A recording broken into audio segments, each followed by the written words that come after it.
Amici di Codipi News, siamo in compagnia del Vescovo della Diocesi di Padova, Monsignor Claudio Cipolla. Grazie davvero per aver accettato il nostro invito per questa piccola breve video intervista al termine di una visita pastorale che è cominciata proprio da Valdobbiadene e che la porterà d'ora in poi in tutte le diocesi, in tutte le parrocchie della Diocesi di Padova. È partita da Valdobbiadene, un territorio che è un po' un crocevia della diocesi, la distanza c'è, fisica, geografica, ma è una distanza che in questa visita pastorale ha potuto, credo, notare, insomma, non è poi così effettiva. Una comunità c'è, ha risposto presente. Com'è stata questa visita?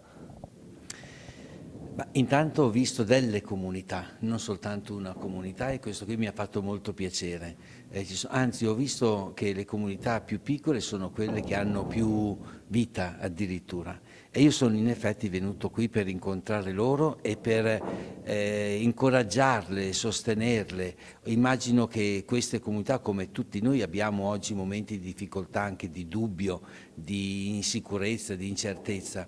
E noi tra cristiani ci dobbiamo aiutare reciprocamente e per questo il mio compito è stato questo. Sono partito da Valdobbiadene perché è lontana e quindi proprio per manifestare un'attenzione anche a chi è un po' più periferico e nei confronti dei quali dobbiamo avere un'attenzione privilegiata proprio per poter continuare ad essere insieme nonostante le distanze geografiche che devono essere superate con una vicinanza interiore, una vicinanza spirituale del nostro cuore.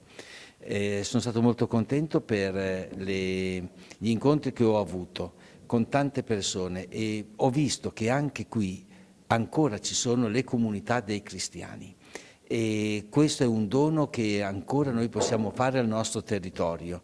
La presenza di comunità che custodiscono il Vangelo, che custodiscono i grandi valori che ci sono insegnati dal Signore con la sua parola e che diventano un segno, quasi una profezia anche per tutto il nostro territorio. Magari noi potessimo essere esemplari nelle nostre relazioni fraterne da poter essere di stimolo e di aiuto anche per tutte le altre persone che vivono in questa zona di Valdobbiadene. Un segnale di speranza, di luce, viene anche dalle realtà giovanili, dagli animatori, dalle piccole realtà delle diverse comunità. Sì, ieri sera mi sono incontrato con un gruppo di giovani, saranno stati 25-30, delle parrocchie, delle comunità di Valdobbiadene e penso che ci sia spazio anche per dare fiducia ai giovani e per immaginare che un giorno possono essere anche di più. Non è terminata la richiesta dei giovani di attenzione, di ascolto da parte di noi adulti e non è terminata la loro disponibilità a seguire il Vangelo. Grazie mille, buona continuazione. Grazie.